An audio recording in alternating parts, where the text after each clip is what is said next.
In a dramatic turn of events that has shaken the South African political landscape, Helen Zille, former Democratic Alliance leader and one of the country's most outspoken political figures, has dropped a bombshell revelation implicating President Cyril Ramaphosa in what she calls one of the most dangerous and deliberate deceptions ever pulled off in post-apartheid South Africa.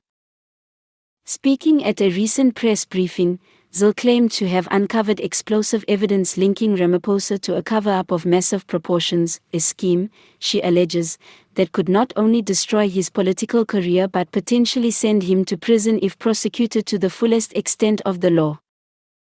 Zille's accusation centers around the now-notorious Phala Phala farm scandal, in which millions of undeclared US dollars were allegedly hidden in furniture on Ramaphosa's private game farm.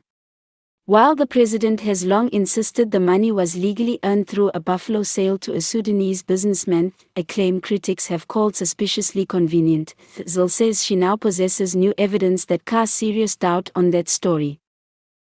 What Ramaphosa has told the country is not only misleading, Zille declared to a packed room of journalists and supporters, it's a deliberate fabrication designed to obstruct justice, avoid accountability, and protect his image at the expense of South Africa's democracy.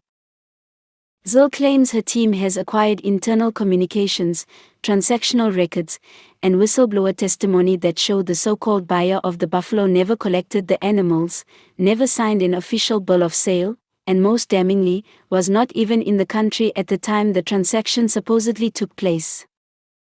This is no longer a story about foreign currency and livestock. It's about obstruction of justice, abuse of power, and the manipulation of state institutions to silence the truth, she stated.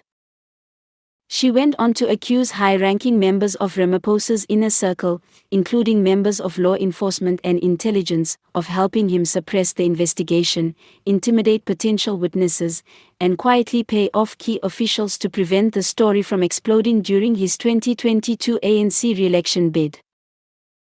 Legal experts are already weighing in, with some saying the implications of Zille's claims are far more severe than previously thought.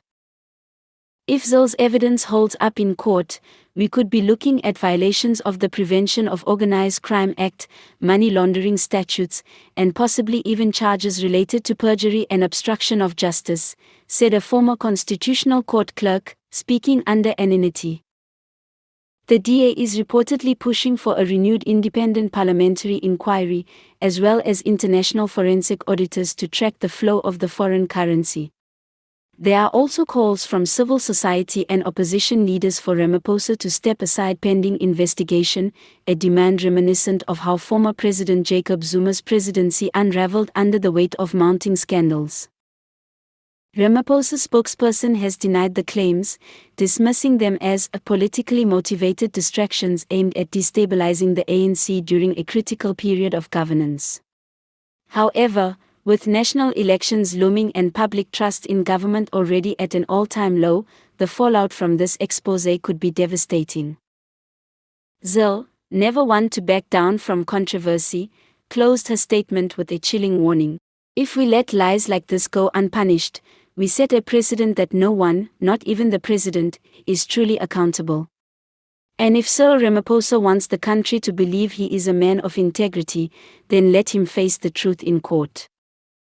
Whether this is the beginning of the end for President Ramaphosa or another political storm that will blow over, one thing is clear: South Africa is watching and waiting for the truth to come out.